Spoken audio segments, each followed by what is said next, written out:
Oke, kita akan membahas mengenai hal ini sebenarnya. Dari awal kita sudah berusaha untuk mengundang perwakilan dari istana, namun masih berhalangan hadir begitu ya. Kita sudah kehadiran dua narasumber. Yang pertama ada Mas Adi Praitno, analis politik UIN Syarif Hidayatullah Jakarta. Selamat pagi Mas Adi Praitno. Selamat pagi, Sehat Mas? Sehat, Bukan alhamdulillah. perwakilan istana kan sekarang ya.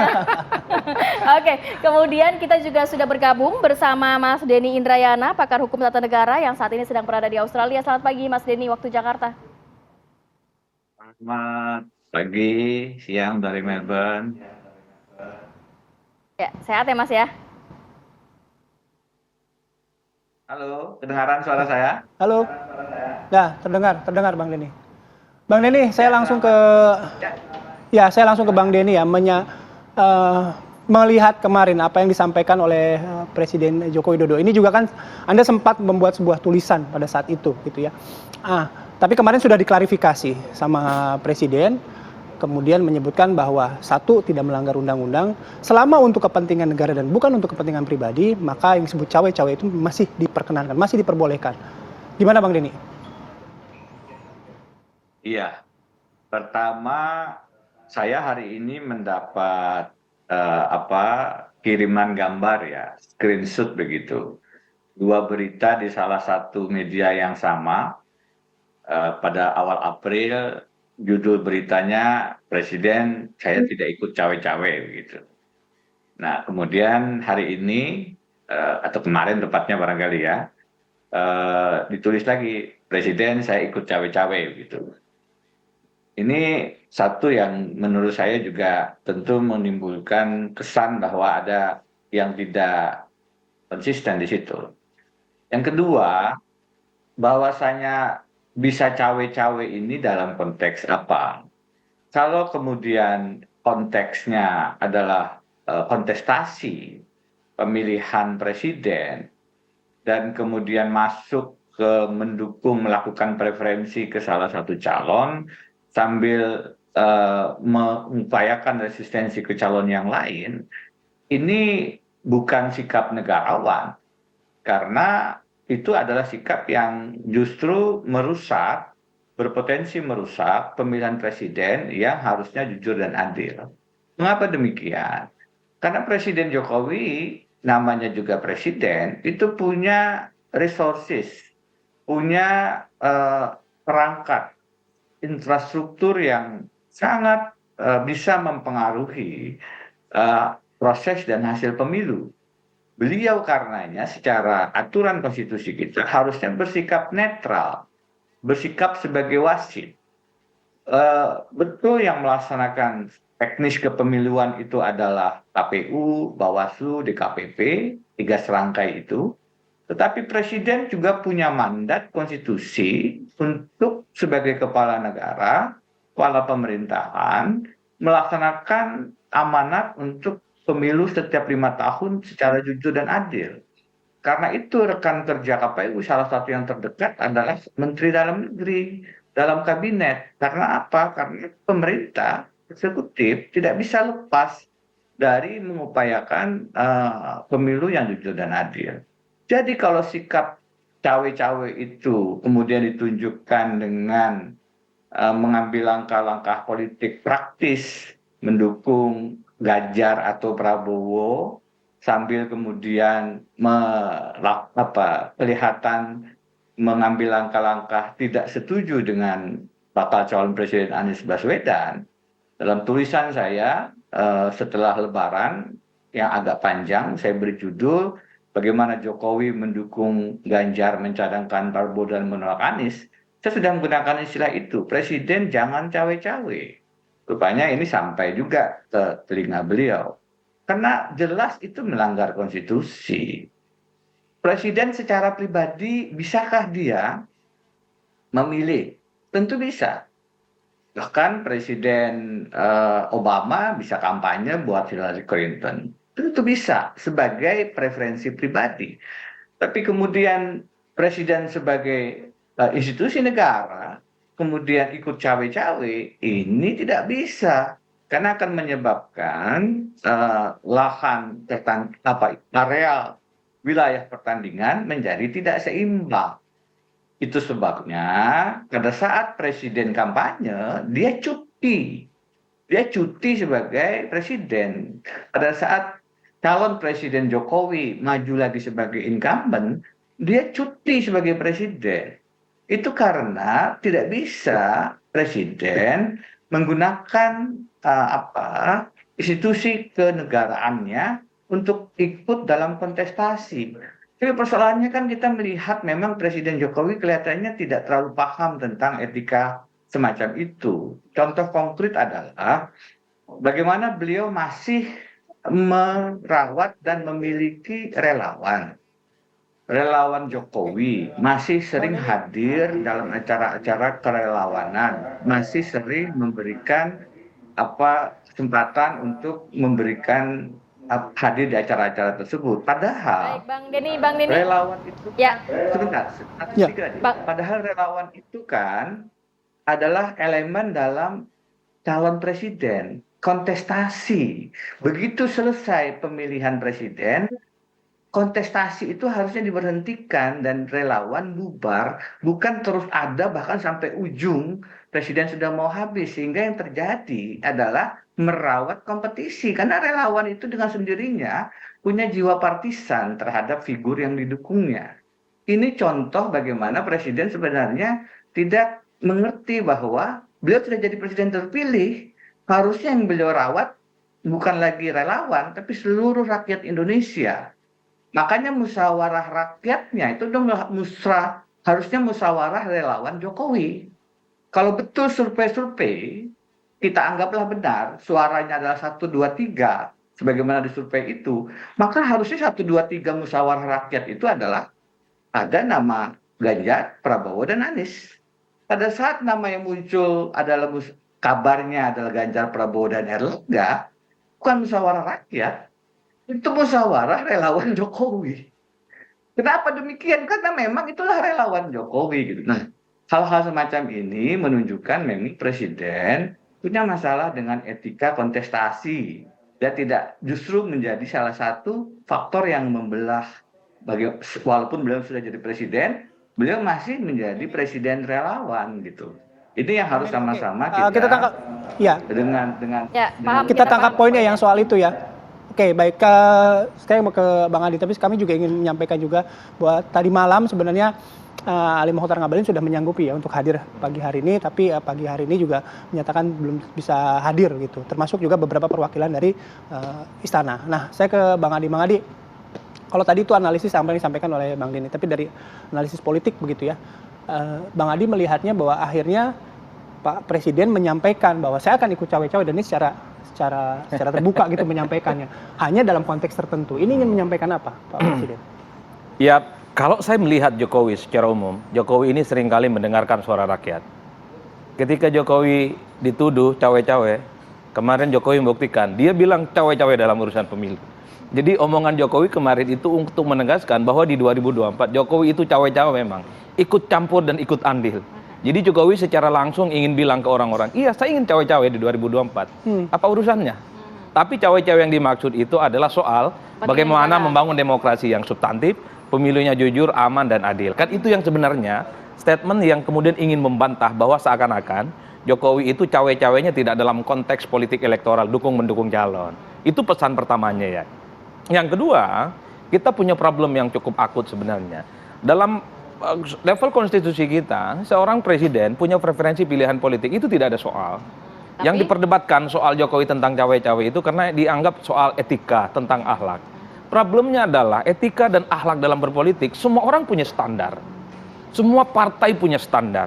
Jadi etik mana yang kemudian paling legitimate yang bisa dipakai oleh seseorang, itu semuanya bias dan sangat debatable. Bagi kubu pemerintah, Jokowi intervensi, ikut campur, mendukung orang, kubu yang seiman secara politik misalnya, yang bisa melanjutkan semua hal yang sudah dilakukan, itu juga adalah bagian dari etika politik. Tidak melanggar apapun. Tapi bagi oposisi, itu justru sangat tidak etis. Karena presiden, dia merepresentasikan sebuah kepala negara, dia adalah seorang leader yang mestinya menunjukkan sikapnya, berdiri di banyak kaki, berdiri di atas Anies, berdiri di atas Prabowo, dan berdiri di atas Ganjar. Termasuk gerakan relawan tadi dikatakan Bang Denny? Iya, Jokowi itu harus dipahami, bukan ketua umum partai. Jokowi kemudian ingin cawe-cawe itu ingin memastikan bahwa siapapun nanti yang jadi presiden adalah mereka yang bisa melanjutkan semua hal yang dilakukan oleh Jokowi. Ya. Tidak mendowngrade dan tidak menghilangkan. Kalau Megawati tidak jadi presiden, bisa mengendalikan PDIP. Kalau SBY tidak jadi presiden, masih bisa Demokrat. dalam Partai Demokrat. Ya. Jokowi tidak bisa. Ya. Karenanya, Jadi mau nggak mau harus cawe-cawe begitu. itu yang pertama. Yang kedua bagi saya, orang tidak tahu. Jokowi sebagai personal, kira-kira begitu, mau bicara politik di mana? Mengingat dirinya bukan ketua umum partai. Jokowi itu tidak punya rumah di Jakarta. Mau bicara dengan partai-partai koalisi, di mana lagi kalau bukan di istana? Istana itu adalah kantor sekaligus tempat tinggalnya Jokowi. Megawati bicara tentang politik, tentang koalisi, bicara di PDIP. PDIP, bicara di Teguh Umar. SBY bicara politik, itu bicara di JKS. JKS. Nah pertanyaannya adalah, kan nggak mungkin Jokowi itu mengumpulkan ketua umum partainya di Solo. Kejauhan, Pak. Tapi kenapa harus terang-terangan gitu Mas Adi? Nah, Kan akhirnya banyak yang beranggapan cawe-cawenya ini tidak hanya untuk kepentingan nasional, tapi untuk kepentingan mungkin pribadi begitu. Itu yang menjadi problem. Mestinya sikap politik dan preferensi presiden itu tidak terlampau ditunjukkan ke publik. Tidak perlu mengendorse, tidak perlu menunjukkan kedekatan dengan calon tertentu, itu yang dipublish secara umum. Kan itu yang disebut dengan etika. Andai pilihan politik dan kecenderungan Jokowi kepada Ganjar ataupun Prabowo disampaikan secara silent, diam, tidak ada yang tahu. Saya kira itu tidak akan menjadi persoalan apapun. Ini yang saya kira menjadi perdebatan yang cukup akut. Makanya ke depan saya selalu ngomong, dalam batas apa seorang presiden, gubernur, bupati, dan wali kota, bahkan menteri, boleh atau tidak urus terkait dengan politik elektoral, Mas. Karena yang ikut cawe-cawe itu harus diakui, bukan hanya presiden. Betul. Gubernur pasti digerakkan, bupati pasti digerakkan, Menteri. wali kota juga digerakkan, anggota dewan juga digerakkan, menteri-menteri digerakkan untuk memenangkan partai dan untuk memenangkan calon presiden. Oke, berarti soal cawe-cawe ini tergantung sudut pandangnya, mana yang itu? Betul. Mana yang tepat, mana yang tidak? Gitu. Betul. Pertama soal sudut pandang, yang kedua harus diatur, Mas. Jadi ke depan itu seorang presiden dan pejabat publik yang lain, dalam batas apa dia boleh atau tidak bicara tentang politik elektoral. Karena semua pejabat publik di negara ini adalah dari partai politik dan itu notabene-nya adalah petugas partai. Jadi partai-partai oposisi misalnya nih seperti PKS, Nasdem dan Demokrat pasti menggerakkan bupatinya, pasti menggerakkan seluruh stakeholder politiknya yang menjadi pejabat publik untuk memenangkan pertarungan di 2024. Begitupun dengan kubu pemerintah, gubernur, bupati, wali kota, menteri bahkan presiden pasti digerakkan untuk memenangkan pertarungan politik elektoral. Jadi ketimbang bicara tentang etika dan akhlak yang saya kira semua orang punya aturan mainnya, maka perlu dalam regulasi misalnya ke depan haram hukumnya presiden mengumpulkan ketua umum partai di istana. Ya, sekalipun ngomong negara tentang ngomong kebangsaan Haram gitu itu ya? haram hukumnya. Itu bisa ngomong di kafe. Misalnya begitu. Haram hukumnya misalnya presiden ngomong dan memberikan endorsement dalam acara apapun, entah itu relawan ataupun acara-acara kepartaian. Kalau itu yang dibicarakan, saya kira kegaduhan-kegaduhan itu yang kemudian bisa dihindari. Karena kalau bicara tentang standar etika dan moral, saya kira semua orang punya standar. Dan masing-masing orang mengklaim bahwa standar dan akhlaknya yang paling baik. Tinggi. Baik. Kita juga terhubung dengan Bang Andreas Pareira, ini adalah politisi PDIP. Selamat pagi Bang Andreas. Pagi Bang. Pagi Bang Andreas. Halo. Oke, pagi Bang. Ya. Baik. Halo. Baik Bang, terima kasih sudah meluangkan waktu ya bergabung dalam diskusi kita pagi hari ini. Saya langsung ke Bang Andreas. Bang Andreas, kalau melihat dengan statement yang disampaikan oleh Pak Jokowi kemarin soal saya akan ikut cawe-cawe dalam Pilpres 2024, meskipun sudah dijelaskan konteksnya, tapi kan masih ada beberapa anggapan bahwa statement yang disampaikan Pak Jokowi ini justru tidak elok begitu, tidak elok diungkapkan oleh seorang negarawan. Menurut Bang Andreas gimana? Ya, apa yang disampaikan oleh Pak Jokowi tentu berkaitan dengan untuk memperbaiki untuk kebaikan bangsa ini. Keterlibatan sebagai seorang presiden untuk pelaksanaan pemilu bisa berjalan.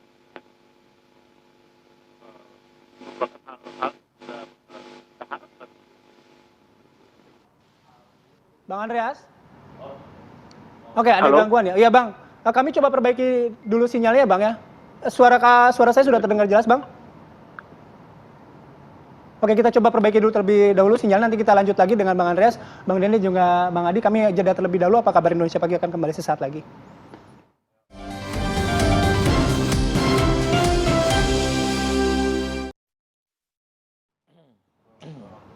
Ya, kembali lagi di Apa Kabar Indonesia Pagi. Kita kembali menyapa Bang Andreas, sudah bergabung bersama kami, Bang. Ya, halo. Ya, Bang Andreas, akhirnya kemarin Presiden Joko Widodo menyatakan bahwa memang dalam pemilu 2024 nanti akan cawe-cawe untuk kepentingan bangsa begitu. Tapi ini juga banyak pihak yang mengatakan bahwa seharusnya cawe-cawe ini tidak dilakukan oleh Presiden Joko Widodo, Bang. Ya, tergantung dari mana sudut pandangnya. Kalau melihat dari aspek negatif, ya pas mengatakan negatif. Tapi cawe-cawe kan presiden kan harus bertanggung jawab terhadap pelaksanaan pemilu yang baik, jujur, bersih. Nah, sehingga itu adalah bagian dari tanggung jawab seorang presiden kan.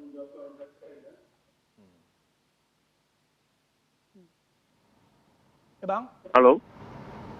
Ya. Tadi Bang, kalau misalnya memang itu dalam cawe-cawe, mungkin Bang Andreas melihat sudut pandang mana? Bang Andreas tadi menyebutkan bahwa cawe-cawe mungkin dalam sudut pandang yang positif. Presiden ingin memastikan bahwa penyelenggaraan Pilpres 2024 nanti berjalan dengan baik begitu ya. Nah, tapi kalau tadi saya merefer dari apa yang disampaikan oleh Bang Denny Indrayana gitu. Dengan kekuasaan presiden yang bisa menggerakkan kekuatan, memiliki kuasa gitu, itu ada kemungkinan bahwa pemilu juga nanti masuknya cawe-cawe itu dari situ gitu loh, Bang. Di buku, di Kamus Besar Bahasa Indonesia, cawe-cawe itu artinya melibatkan diri untuk hal yang positif. Oke. Artinya yang disampaikan Pak Presiden soal cawe-cawe itu jauh dari konotasi negatif dan jauh dari apa yang disampaikan Bang Denny Indrayana tadi ya, soal pandangan cawe-cawe Presiden terhadap Pilpres 2024 nanti. Denny Indrayana kan selalu berpandangan negatif terhadap pemerintahan ini. Kan dari awal kita udah tahu kan. Ya, Bang Andreas, begini Bang, kalau kita melihat seperti Ibu Megawati, kemudian Pak SBY yang sebelumnya juga tidak intervensi dalam Pilpres selanjutnya begitu ya, kenapa Pak Jokowi harus terang-terangan begitu mengatakan saya cawe-cawe dalam Pilpres 2024 untuk melanjutkan kebijakan-kebijakan dari pemerintah begitu untuk kepentingan bangsa, kenapa harus benar-benar terang-terangan begitu Bang? Cawe-cawe kan punya konotasi positif. Oke. Baik, kita ke Bang Denny. Bang Denny, cawe-cawe punya konotasi positif kok Bang, nggak apa-apa? Ya, kalau dianggap tadi saya dengar ya, soal cawe-cawe dilihat dari segi etika itu sulit untuk dirumuskan terus kemudian diminta diberikan rangka hukum positifnya. Itu diskusinya menjadi tidak terlalu efektif. Baik, saya beri contoh saja lah. Kalau persoalan bertemu dengan ketua umum partai di istana, menurut saya sendiri itu tidak terlalu masalah kalau yang dibicarakan soal-soal negara. Bukan di situ cawe-cawenya. Saya kasih contoh cawe-cawe yang problematik dan bukan masalah etika. Adalah masalah yang bisa ditarik ke ranah hukum, bahkan bisa menjadi pintu masuk pemakzulan presiden. Apa itu? Ini peninjauan kembali Muldoko atas Partai Demokrat yang sedang berproses di Mahkamah Agung. Itu tidak bisa dilepaskan dari tangan istana dan kekuasaan. Kenapa? Karena Muldoko adalah kepala staf Presiden Jokowi. Apakah Presiden Jokowi tidak tahu? Muldoko sudah melakukan langkah-langkah dalam bahasa, saya selalu kutip ini, Romi dari P3. Kenapa? Karena ini bagian dari koalisi presiden sendiri yang mengatakan jika Demokrat dicopet, maka Anies Baswedan tidak bisa menjadi capres. Itu bentuk cawe-cawe. Ini bukan masalah etika, ini bentuk cawe-cawe yang melanggar konstitusi. Itu merusak kedaulatan partai. Di zaman Orde Baru, itu mengganggu Ibu Mega, PDI-nya diganggu oleh PDI Suryadi. Merusak kedaulatan partai. Di Amerika Serikat, supaya tidak kemudian ini dianggap etika, itu menjadi jalan berhentinya Richard Nixon pada saat dia menyadap kantor Demokrat. Jadi Demokrat di Amerika Serikat itu menjadi pintu masuk akan diproses catnya Richard Nixon. Karena dia melakukan langkah-langkah cawe-cawe kepada partai. Di Indonesia, seandainya kekuasaan presiden di parlemen tidak sebesar sekarang secara politik, ini juga merupakan bentuk cawe-cawe yang tidak secara etis. Ini melanggar etika. Oh, Presiden Jokowi kan tidak terlibat. Yang terlibat Ini kita dengarkan. Presidennya Muldoko. Oke, kita tahan dulu ya. Ini kepala staf Kita dengarkan presiden. Bang Andreas komentarnya, Bang. Ya itu interpretasinya Mas Denny kan. Itu apa yang dia dengarkan dari Romi kan perlu ini menang partainya gitu. Sehingga dia mencari perlindungan ke sana gitu. Tapi ya kita lihat bagaimana proses hukum itu berjalan gitu. Mas Denny ini kan intelektual politik, intelektual hukum tata negara dan tahu. Nah, bicara soal isu-isu seperti ini, menyebarkan gosip-gosip seperti ini kan justru mengacaukan situasi dan suasana pemilu ini. Oke, jadi soal tadi yang disebutkan oleh argumentasi yang disampaikan oleh Bang Denny soal Demokrat hubungannya dengan KSP Muldoko, itu juga nggak ada hubungannya sama cawe-cawe. Proses itu dari kemarin kan sudah berjalan gitu, dan kita tahu bahwa Pak Muldoko kan kalah di dalam berbagai macam tingkatan, dan itu membuktikan bahwa tidak ada urusan cawe-cawe atau urusan hal-hal yang intervensi politik di situ kan. Oke, kalau gerakan-gerakan relawan, Bang Andreas?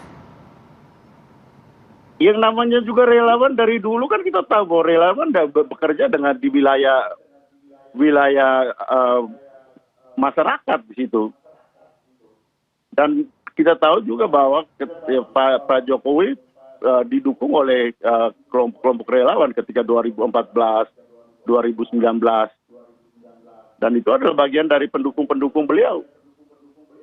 Oke, Bang Andreas, kalau tadi seperti pernyataan dari Mas Adi bahwa sebenarnya Pak Jokowi ini anggaplah tidak punya rumah, tidak ada partai yang nantinya bisa juga membahas mengenai politik di situ. Terus sehingga Pak Jokowi ini mau tidak mau harus cawe-cawe dalam pemilu 2024 ini agar memang ada keberlanjutan dari apa yang sudah ia lakukan selama ini. Bang Andreas, tanggapannya? Kalau presiden ya seperti Pak Jokowi yang sudah bekerja secara serius untuk kepentingan bangsa dan negara ini dan ingin supaya ada kelanjutan di dalam proses pemerintahan kebijakan-kebijakan beliau, tentu adalah hal yang wajar. Saya kira semua presiden juga berkendak seperti itu gitu. Nah, bahwa kemudian ya beliau mendukung orang yang ya relawan-relawan yang mendukung siapa yang mengarah pada kepentingan untuk melanjutkan kebijakan, saya kira hal yang wajar sekali dong. Sejauh tidak menggunakan instrumen-instrumen negara ini untuk kepentingan memenangkan pemilu tersebut. Oke, baik. Bang Arya, satu lagi. Ini kemarin juga Presiden Joko Widodo menyebutkan tidak akan bersikap netral ya dalam Pilpres 2024. Klaim yang disampaikan atau sebutan alasannya adalah untuk kepentingan negara. Kalau tadi kita bahas kepentingan negara, penyelenggaraan pemilu 2024 berjalan secara adil, baik begitu. Nah, kepentingan negara apa yang dimaksud oleh Pak Presiden sehingga harus menyampaikan sikap bahwa tidak akan bersikap netral? Mana ada sih di politik ini netral, Mas? Maksudnya gimana, Bang? Mana ada di politik ini netral gitu. Ketika Anda menjadi politisi tidak ada yang netral. Oke. Nah, ketidaknetralannya atau netral atau ketidaknetralan yang dimaksud oleh Pak Presiden, posisinya bagaimana, Bang? Enggak, di politik itu ketika Anda berpolitik tidak ada yang netral. Ketika berpolitik kita harus bersikap gitu. Tapi walaupun ketidaknetralan itu dengan jabatan presiden berarti saat ini?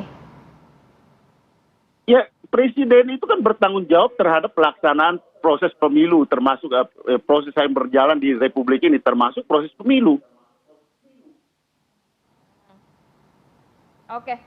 Oke, saya mau ke Bang Denny dulu sebelum ke Mas Adipra ya. Bang Denny, tadi pernyataan dari Bang Andreas, ya jangan menyebar gosip lah. Kemudian juga kan yang kasusnya Muldoko ini kan memang sudah diproses secara hukum. Sebenarnya di mana letak cawe-cawe Presiden Joko Widodo, Bang Denny? Singkat. Mbak kalau ada kepala staf presiden kemudian ikut dalam proses mengambil alih partai yang resmi. Ini kalau misalnya sekarang Ibu Mega nih jadi ketua umum, saya bukan PDI Perjuangan, saya kepala staf presiden Ganjar. Kemudian saya mengambil alih PDI Perjuangannya Bu Mega. Dan Presiden Ganjarnya diam saja. Itu tidak bisakah dilihat sebagai bentuk kalau dalam bahasa hukum perdata persetujuan diam-diam. Kalau Presiden melihat dalam bahasa Romi pencopetan, itu kan harusnya Presiden bilang berhenti Pak Muldoko, ini Anda mengganggu kedaulatan partai Demokrat dan jangan main-main, ini partainya Presiden ke-6 loh. Nanti hubungan saya dengan Pak SBY tidak bagus.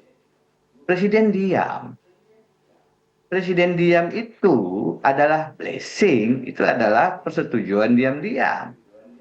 Saya yakin kalau Ibu Mega mengerti persoalan adanya cawe-cawe dalam Partai Demokrat ini, beliau pun akan bilang, hentikan, karena kita, PDI Perjuangan, itu sebenarnya punya sejarah buruk, diganggu sebagai partai di zaman Orde Baru. Nah ini bentuk cawe-cawe semacam ini yang menyebabkan ada kemungkinan Anies Baswedan tidak bisa menjadi capres. Itu kan tidak hanya dalam konteks Muldoko. Kalau kemudian ditarik ke yang lain juga kelihatan dalam konteks perpanjangan pimpinan KPK karena ada Formula E yang perlu dirawat dan seterusnya. Ini sudah menjadi bagian dari diskursus dan menjadi fakta, bukan apa ya tadi disebut bahasanya seakan-akan tidak asumsi dan cuman bagian sentimen elemen-elemen yang tidak bisa dibuktikan. Muldoko kepala staf Presiden Jokowi itu fakta. Presiden tidak melakukan langkah apa-apa dalam tingkah pola Pak Muldoko yang dalam bahasa Romi mencopet Partai Demokrat itu juga fakta. Kata teman-teman dari istana, Presiden tidak setuju. Kalau Presiden tidak setuju ada pencopetan, paling tidak ditegur, kalaupun tidak di-reshuffle. Ini kan Presidennya diam. Nah, cawe-cawe semacam ini tidak boleh. Tadi saya katakan ini bukan masalah etika.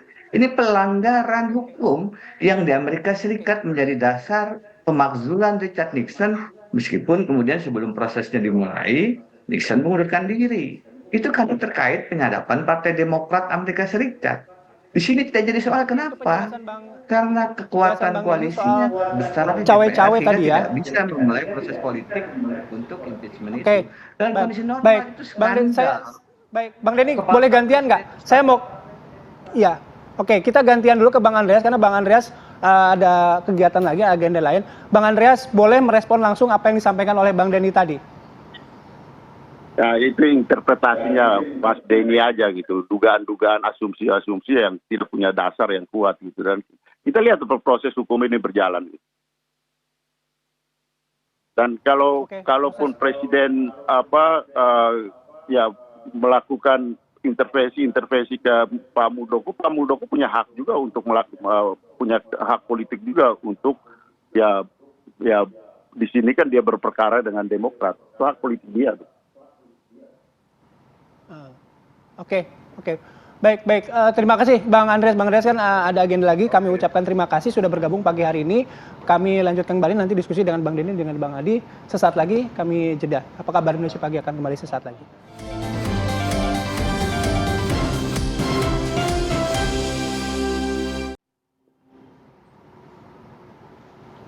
Baik, kembali lagi di Apa Kabar Indonesia Pagi. Mas Adi Pray melihat tadi pernyataan dari Bang Andreas dan juga Bang Denny seperti apa tanggapannya? Pertama soal pernyataan Bang Denny Indrayana ya, saya kira memang ada dua konteks yang berbeda yang kita bicarakan. Dari awal kita bicara tentang cawe-cawe itu adalah bagaimana sikap politik presiden mengendorse salah satu calon ya. Kenapa tidak berdiri di semua calon sih presiden ini? Ternyata Bang Denny Indrayana itu bicara bahwa cawe-cawe bukan hanya itu, tapi persoalan bagaimana mengintervensi soal kedaulatan partai Demokrat misalnya yang dianggap saat ini mau direbut oleh kubunya Muldoko dan seterusnya. Itu kan kejadiannya 2 tahun yang lalu. Sebelum rame-rame Anies ingin maju, sudah ada soal kudeta dalam tanda kutip Partai Demokrat. Tapi overall bagi saya memang siapapun di negara ini tidak boleh mengganggu kedaulatan partai politik orang lain. Itu kuncinya. Meski pada saat yang bersamaan kita juga tahu dan tidak bisa menutup mata. Gus Dur tersingkir dari PKB, kalah sama Muhaimin Iskandar, juga terjadi pada zaman SBY. Dan tidak ada tuduhan-tuduhan itu ada cawe-cawe dari penguasa dan istana. Artinya apa? Bagi kita, kalau kita bicara tentang komitmen bernegara dan berbangsa, tak boleh instrumen kekuasaan, tidak boleh pejabat negara, tidak boleh aparatus-aparatus sipil berbangsa dan bernegara ini mengintervensi apalagi mengambil alih kedaulatan partai politik lain. Bukan hanya bagi Jokowi, siapapun nantinya. Karena ada korespondensi historisnya, begitu banyak partai politik berkonflik, itu terjadi hampir di setiap presiden-presiden yang ada. Bahkan di zaman SBY, jabatan ada. betul, bahkan di zaman SBY kita tahu bahwa Gus Dur itu terbuang dari partainya, kalah sama Muhaimin Iskandar di zaman SBY, Pak. Artinya apa? Kalaupun toh ada keinginan untuk mengintervensi partai politik, jangan menggunakan instrumen-instrumen kekuasaan. Yang kedua, saya kira pernyataan Bang Andreas Hugo Parera ini cukup rasional, Pak. Bagaimana mungkin seorang presiden, gubernur, bupati, wali kota, dan menteri tidak cawe-cawe dalam urusan politik dukung-mendukung di pemilu. Mereka itu adalah petugas partai, mereka itu adalah kader partai. Dan mereka diperintahkan untuk partai, oleh partai, untuk memenangkan calon mereka di pileg dan pilpres.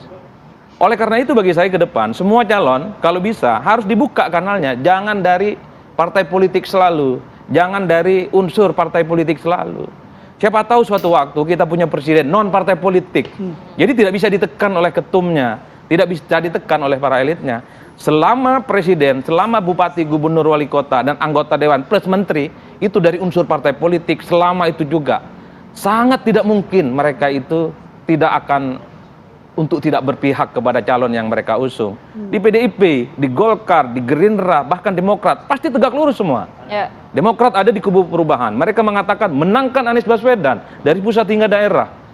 Begitupun di PKS, dari pusat hingga daerah pasti diperintahkan menangkan Anies Baswedan. Begitupun dengan Nasdem, dari pusat hingga daerah menangkan Anies Baswedan, bikin spanduk, bikin baliho dan seterusnya. Begitupun partai-partai politik pendukung Ganjar, pendukung Prabowo Subianto. Itulah yang saya sebut bagaimana rumitnya semua jabatan politik strategis di negara ini isinya adalah orang-orang partai, Pak. Bahkan kalau mau jadi anggota KPU, untuk jadi Bawaslu, untuk jadi komisioner KPK, untuk jadi auditor lembaga keuangan seperti BBK, itu semuanya unsur-unsur tangan-tangan kekuasaan partai tidak bisa dihilangkan. Karena semuanya yang milih adalah Mas Adi Pray, anggota DPR. tapi kenapa saat ini kalau terlihatnya Pak Jokowi ini kayak menunjukkan taringnya, padahal masyarakat berharap ya jangan sampailah kepala negara ini benar-benar masuk ke medan perang begitu, Mas Adi? Bagi saya sederhana, Jokowi ini bukan ketua umum partai, jadi pasti berpikir bahwa di 2024 ada keinginan bahwa siapapun yang jadi presiden adalah mereka yang bisa diklaim sebagai orangnya Jokowi. Jokowi ini bukan ketua umum partai, sekali lagi. Jokowi itu tidak bisa bicara banyak tentang preferensi pilihan politiknya di depan teman-teman PDIP. Jokowi ini bukan SBY, setelah nggak jadi presiden, nggak bisa bicara di depan konstituen Partai Demokrat. Walaupun orangnya Jokowi yang tadi Mas Adi katakan punya partai masing-masing, punya kepentingan masing-masing juga. Makanya Pak Jokowi itu mengorkestrasi begitu banyak keinginan politiknya melalui relawan. Saya selalu mengatakan relawan Jokowi, Projo dan seterusnya itu adalah partai politik non-struktural yang dimiliki oleh Jokowi. Bisa dibayangkan, Jokowi itu begitu nyaman bicara tentang pilpres di depan relawannya, bicara tentang rambut putih, tentang kening berkerut, bicara tentang ojo ke susu dan seterusnya di depan relawannya. Sesuatu yang tidak bisa dilakukan oleh Jokowi di depan PDIP. Orang gagal menangkap itu. Karenanya ke depan ini akan terjadi sesuatu hal yang terulang. Kalau yang menjadi presiden bukan ketua umum partai, dia akan mencari tempat yang lain untuk bicara tentang kepentingan politiknya di 2024. Jokowi mungkin selesai di 2024, tapi anak dan mantunya nggak selesai, Pak. Masih lanjut soal bagaimana prospek dan kepentingan politiknya ke depan. Gibran pasti berpikir bagaimana bisa naik kelas, nyalon gubernur di Jawa Tengah atau Jakarta. Mas Bobi mungkin akan naik kelas, bukan hanya jadi wali kota, jadi naik ke level gubernur, apalagi Mas Kaisang mau maju di wali kota Depok. Jadi yang dipikirkan Jokowi adalah, karena bukan ketua umum partai, harus ada yang bisa dipastikan siapapun yang jadi presiden. Orangnya Jokowi tadi Mas Adi Betul, mengatakan. siapapun yang jadi presiden, minimal regenerasi kepemimpinan setelah Jokowi, di inner circle kekuasaan politiknya, di orang-orang terdekat keluarganya, juga sustain dalam konteks politik itu.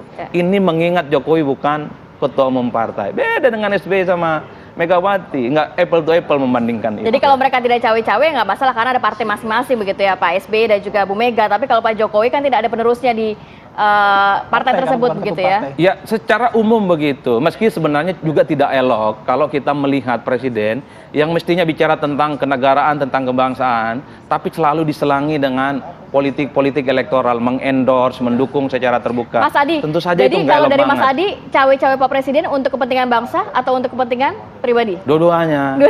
Dua-duanya. Satu untuk bangsa supaya pemilu jujur dan adil dan tidak ada keterbelahan. Yang kedua kan ada statementnya bahwa di 2024 harus bisa dipastikan pemimpin yang bisa melanjutkan yang sudah dilakukan oleh Jokowi. Itu jelas kok. Jadi Jokowi ini politisi. Jadi tidak bisa dibaca secara linier bahwa ini hanya soal bagaimana pemilu jujur dan adil. Jokowi punya preferensi pilihan politik yang orang juga tangkap sebenarnya. Di 2024 yang jadi adalah orangnya Jokowi bukan yang lain. Lagi-lagi politik itu tidak netral ya. Kalau Kan itu selalu iya. ada keberpihakan. Terakhir Bang Denny menyambung apa yang disampaikan oleh Bang Adi dan juga Bang Andreas tadi soal politik. Pertama, politik tidak netral, dan argumentasi tadi soal disampaikan oleh Bang Andre ya, karena proses terutama soal kita bicara soal Demokrat ya, Demokrat dan juga Muldoko begitu, karena proses hukumnya masih berjalan sampai sekarang. Ini ya, saya itu agak terganggu dengan kalau sekarang Presiden Jokowi jangan begini, dulu begitu. Jadi seakan-akan kalau dulu salah, sekarang juga boleh salah. Ini semua juga akan melakukan langkah-langkah politik pendukung dari gubernur dan lain-lain. Semua kita kritik, jadi jangan kemudian kita menganggap yang satu salah, yang lain juga boleh salah. Ini menurut saya cara berpikiran yang keliru. Yang kedua, Muldoko sekarang di zaman ini mengambil Demokrat, dulu pun PKB diambil oleh Muhaimin dan itu di zaman PSBY. Jangan kemudian disamakan, tidak ada kepala staf presiden di sana yang ikut dalam cawe-cawenya PKB. Kalau ini kelihatan kasat mata begitu. Terakhir, melanjutkan Presiden Jokowi, ini yang mengganggu dari saya orang hukum ya. Dari sisi hukum, menurut saya rapat Pak Jokowi itu merah. 2014, saya salam 2 jari Mas. Karena saya melihat ada harapan ini. Jokowi adalah kita akan menguatkan KPK dan lain-lain. Seiring perjalanan waktu, analisis saya konstitusi tidak ditaati, ikut cawe-cawe, korupsi, KPK-nya dilemahkan Mas. Undang-undang KPK itu salah satu yang paling bertanggung jawab adalah Presiden dan DPR. DPR juga koalisi besarnya Presiden. Presiden mengatakan itu inisiatif DPR. Maaf Pak Jokowi, Anda bisa menelurkan undang-undang IKN cepat, undang-undang minerba diubah cepat, undang-undang cipta kerja diubah cepat. Kenapa undang-undang rampasan aset bertahun-tahun tidak bisa? Kenapa undang-undang KPK dibiarkan diubah? Kenapa tes wawasan kebangsaan bisa memecat Novel Baswedan dan kawan-kawan? Dan seterusnya.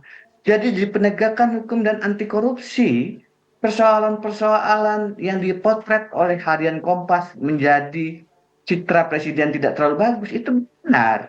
Nah ini mau dilanjutkan seperti apa? Dilanjutkan yang betul, baik. Ada prestasinya meskipun kita bisa kritisi juga, saya bukan ahlinya, infrastruktur dan lain-lain, saya tidak komentar. Tapi bidang hukum, penegakan hukum, anti korupsi, please. Terlalu banyak persoalan yang menyebabkan sekarang hukum kita jalan di tempat. Terakhir Presiden membuka lagi ekspor pasir setelah 20 tahun dilarang. Nanti jangan aneh kalau kemudian Singapura makin maju teritorinya dan kemudian kita bilang, Anda masuk ke wilayah kami. Oh ternyata pasirnya dari Indonesia. Setelah 20 tahun dilarang. Banyak sekali kebijakan-kebijakan hukum yang dari kacamata kami yang mengerti hukum tata negara, belajar hukum tata negara, konstitusi, concern dengan isu anti korupsi, problematik. Jadi ini kalau kata rekan, ini keberanian. keberanian untuk ikut cawe-cawe. Kalau kita juga mengatakan, apakah bukan ketakutan? Karena setelah turun, ada persoalan-persoalan hukum yang timbul. Berani atau takut? Oke, Ya. Bang Denny, kita sudah dapat ya apa yang disampaikan Bang Denny. Mohon maaf, durasi kita juga terbatas. Kita mungkin di lain waktu kita bisa lanjut diskusi. Bang Adi, terima kasih juga. Terima kasih. sudah hadir. Terima Bang kasih. Andreas Pariara Bang juga Denny. tadi sudah hadir bersama kami. Terima kasih.